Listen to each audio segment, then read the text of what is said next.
नमस्कार दोस्तों, स्वागत है आप सभी का आपके अपने इस YouTube channel ideal coaching classes में। और ये आपकी सेकंड शिफ्ट के एग्ज़ाम का रिव्यू आपके सामने प्रेजेंट है उपस्थित है। ठीक है भाई। और एक एक क्वेश्चन जो आपके द्वारा भेजा गया है पूरे उनको संजो करके आपके बीच में लाने का प्रयास किया गया है। और जो भी क्वेश्चन अगर आपको मिलते हैं तो आप लोग भी हमें भेज सकते हैं, ठीक है ना। तो टेलीग्राम चैनल हमारा लिंक दिया हुआ है, उस पर ज्वाइन कर लें आप, या व्हाट्सएप पर ज्वाइन हो जाएं। आपका जब भी एग्ज़ाम है ज़रूर बताएं आपका एग्ज़ाम कब है, ठीक है, कमेंट करके ज़रूर बताएं। और साथ ही साथ लाइक शेयर सब्सक्राइब करना बिल्कुल ना भूलें। इसमें आप अपनी जो है निष्ठा को बनाए रखें। तो सबसे पहले जीएस जीके और करंट अफेयर्स को देखेंगे। पहला क्वेश्चन है हमारा, पंजाब का प्रसिद्ध नृत्य कौन सा है? तो वो है हमारा भांगड़ा। और इसको ऐसे भी पूछा जा सकता है कि भांगड़ा नृत्य किस राज्य का है, तब भी हम इसको क्या कहेंगे? पंजाब। ठीक है ना। बात सभी को समझ में आ रही होगी फिलहाल। चलिए आगे देख लेते हैं अगला क्वेश्चन। अगला क्वेश्चन है हमारा, मतलब इसी से रिलेटेड अभी कुछ तथ्य हैं उनको देख लेते हैं कि भांगड़ा जो है पंजाब के माझा क्षेत्र के सियालकोट में होने वाला भारतीय उपमहाद्वीप का एक पारंपरिक नृत्य है। और यह नृत्य मुख्य रूप से फसल उत्सव बैसाखी से जुड़ा हुआ है, यानी बैसाखी के समय में इस नृत्य को किया जाता है। राज्य सरकार का संवैधानिक प्रमुख कौन होता है? तो वो हमारा होता है राज्यपाल। अगला क्वेश्चन जो पूछा गया था सेकंड नंबर राज्यपाल से, तो उनसे रिलेटेड कुछ बिंदु देख लेते हैं कि राज्य सरकार का जो संवैधानिक प्रमुख होता है राज्य सरकार का, वो होता है हमारा राज्यपाल। और राज्य की कर्मचारी शक्ति राज्यपाल में निहित होगी और संविधान के अनुसार उसके द्वारा या तो प्रत्यक्ष रूप से उसके अधिकारियों के अधीनस्थों के माध्यम से प्रयोग की जाएगी। आगे तीसरे नंबर की अगर हम बात करें तो तीसरा नंबर था, दूसरी पंचवर्षीय योजना का क्या उद्देश्य था, या भारत में दूसरी पंचवर्षीय योजना का अनुमानित विकास लक्ष्य क्या था? तो देख लेते हैं, वो था 4.5%। दूसरी पंचवर्षीय योजना में नेहरू महालनोबिस मॉडल को अपनाया गया था। क्वेश्चन नंबर 4 जो इसमें पूछा गया लगभग, वो था मणिपुर का एक प्रमुख त्योहार कौन सा है, या इसे इस तरह से पूछा गया होगा कि चेइरा ओबा किस राज्य का त्योहार है? तो ये है हमारा कहाँ का? मणिपुर का। अगर हम बात देखें इससे रिलेटेड चीज़ों को समझें तो भैया जो चेरा ओबा है, चेइरा ओबा मणिपुर का एक प्रमुख त्योहार है जिसे साजिबू नोंगमा पनबा भी कहा जाता है। और यह त्योहार मैतेई समुदाय के लोग चंद्र कैलेंडर के मुताबिक मनाते हैं। इसे मणिपुर नववर्ष के नाम से भी जाना जाता है। बात करते हैं क्वेश्चन नंबर 5 की। ऋग्वेद में ऋचाओं की संख्या कितनी है? तो वह 10,580 ऋचाएँ। कितनी भाई? तो 10,580 ऋचाएँ। ऋग्वेद में कुल 10,580 ऋचाएँ हैं। ये ऋचाएँ 10 मंडलों में बटी हुई हैं। ऋग्वेद हिंदू धर्म के पवित्र ग्रंथों में से एक है। यह वैदिक संस्कृत में लिखा गया है। अगला है कि ऋग्वेद में 1028 सूक्ति हैं, या सूक्त भी कह सकते हैं। ऋग्वेद में कई सूक्तों में वैदिक देवी देवताओं की स्तुति की गई है। ऋग्वेद से हमें आर्यों के इतिहास, राजनीतिक व्यवस्था और ईश्वर की महिमा के बारे में जानकारी प्राप्त होती है। ऋग्वेद के तीसरे मंडल में गायत्री मंत्र भी पाया जाता है। अगला क्वेश्चन नंबर 6 है, चंद्रशेखर राव जिन्हें केसीआर के नाम से जाना जाता है किस पार्टी से संबंधित हैं? तो भैया भारत राष्ट्र समिति के से संबंधित हैं, बीआरएस से। चंद्रशेखर राव जिन्हें चंद्रशेखर राव यानी केसीआर के नाम से भी जाना जाता है, ये भारत राष्ट्र समिति पार्टी से संबंधित है। इसके संस्थापक और वर्तमान नेता भी हैं। इससे पहले उनकी पार्टी का नाम तेलंगाना राष्ट्र समिति या टीआरएस था। तेलंगाना राज्य के प्रमुख राजनीतिक नेताओं में से ये एक है। अगले क्वेश्चन की अगर बात करें तो क्वेश्चन नंबर अगला था कि संगीत नाटक अकादमी की स्थापना कब की गई थी? तो वो की गई थी हमारी 1953 ईस्वी में।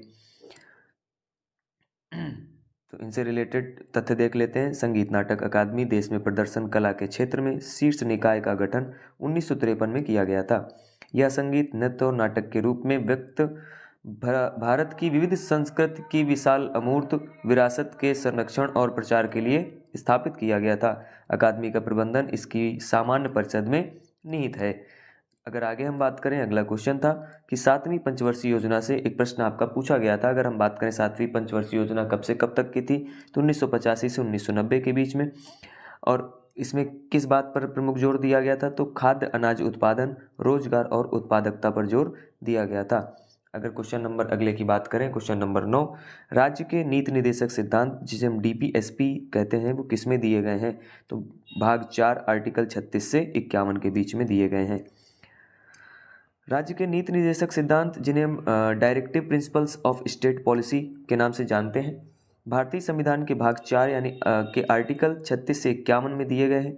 ये सिद्धांत सरकार को मार्गदर्शन देने वाले दिशा निर्देश हैं ताकि वह समाज के सभी वर्गों के कल्याण के लिए नीति बनाते समय इन सिद्धांतों को ध्यान में रखें।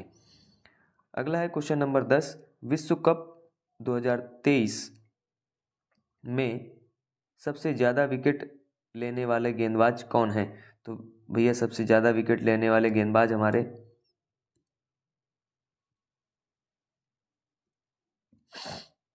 देख लेते हैं। सभी के बारे में एक एक क्रम से समझेंगे हम लोग, ठीक है, ध्यान से समझेंगे। विश्व कप 2023 में अगर हम बात करें तो मोहम्मद शमी थे सबसे ज़्यादा विकेट चटकाने वाले। भारतीय गेंदबाज मोहम्मद शमी साल 2023 के आईसीसी क्रिकेट वर्ल्ड कप में सबसे ज़्यादा विकेट लेने वाले गेंदबाज रहे हैं। उन्होंने 7 मैचों में कुल 24 विकेट चटकाए। विश्व कप 2023 में सबसे ज़्यादा विकेट लेने वाले गेंदबाजों की लिस्ट में मोहम्मद शमी यानी 24, एडम जैम्पा 23 विकेट और दिलशन मधुशंका 21 विकेट और जसप्रीत बुमराह हमारे 20 विकेट, ठीक है। और 2023 के सेमीफाइनल मैच में न्यूजीलैंड के खिलाफ इन्होंने 7 विकेट लिए थे। किसने? तो भाई मोहम्मद शमी ने। आगे अगर हम बात करें कि जल संरक्षण के लिए निम्नलिखित में से कौन सी विधि सबसे प्रभावी है, तो स्नान के लिए कम जल का इस्तेमाल सबसे प्रभावी विधि माना जाता है। दांतों की चिकित्सा में उपयोग होने वाले रासायनिक प्रतिक्रियाओं में से कौन से विकल्प सही हैं? तो देखिए दांतों की से जो हमारे चिकित्सा में उपयोग होने वाले रासायनिक प्रतिक्रियाएं हैं उनके नाम हमने कुछ लिख रखे हैं, उनको हम पढ़ लेते हैं। पहली प्रतिक्रिया है सोडियम बाइकार्बोनेट, दूसरी है आपकी सिल्वर अमलगम, तीसरी है ग्लास ओनोमर सीमेंट। अगला क्वेश्चन पूछा गया कि किस केंद्र शासित प्रदेश में गरीबी दर सबसे अधिक है? तो वो उसको हम पौंडीचेरी के नाम से जानते हैं। या इसी में आपसे क्वेश्चन बन सकता है इसी तरीके का कि राष्ट्रीय बहुआयामी गरीबी सूचकांक रिपोर्ट 2023 के अनुसार निम्नलिखित में से किस केंद्र शासित प्रदेश में गरीबी दर सबसे कम है? तब भी हम किसका नाम बताएंगे? हम बताएंगे भाई पुडुचेरी या पांडुचेरी का। और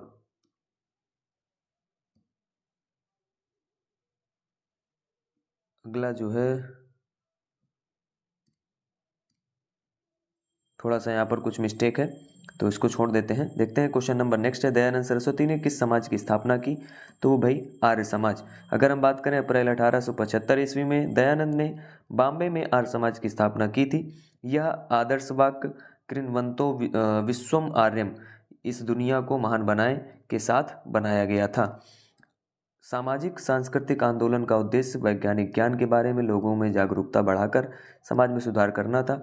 आर्य समाज एक इक्वेश्वरवादी भारतीय हिंदू सुधार आंदोलन है जो वेदों के अचूक अधिकार में विश्वास के आधार पर मूल्यों को बढ़ावा देता है, ठीक है। नेक्स्ट क्वेश्चन था कि ऋग्वेद में मंत्रों को क्या कहा जाता है? तो अभी आप पढ़ के आए कि ऋग्वेद में मंत्रों को ऋचाएं कहा जाता है या ऋचा हम कह सकते हैं, ठीक है। अभी आपने थोड़ी देर पहले इसको पढ़ा था। ऋग्वेद में मंत्रों को ऋचा कहते हैं। ऋचा शब्द की उत्पत्ति ऋक से हुई है जिसका अर्थ है प्रशंसा करना। ऋग्वेद में 10 मंडल, 1028 सूक्ति और 10,462 ऋचाएं हैं। ऋग्वेद में मौजूद मंत्रों को पद्य में लिखा गया है। ऋग्वेद में मौजूद मंत्रों को पढ़ने वाले ऋषि को होत कहते हैं। क्या कहते हैं भाई? होत कहते हैं। ऋग्वेद में मौजूद मंत्रों को वैदिक भाषा में लिखा गया था। अगला क्वेश्चन इसमें से पूछा गया कि सार्वजनिक ऋण का क्या अर्थ है? तो केंद्र सरकार या किसी अन्य सरकारी निकाय द्वारा लिया गया कुल ऋण हमारा क्या कहलाता है? सार्वजनिक ऋण कहलाता है।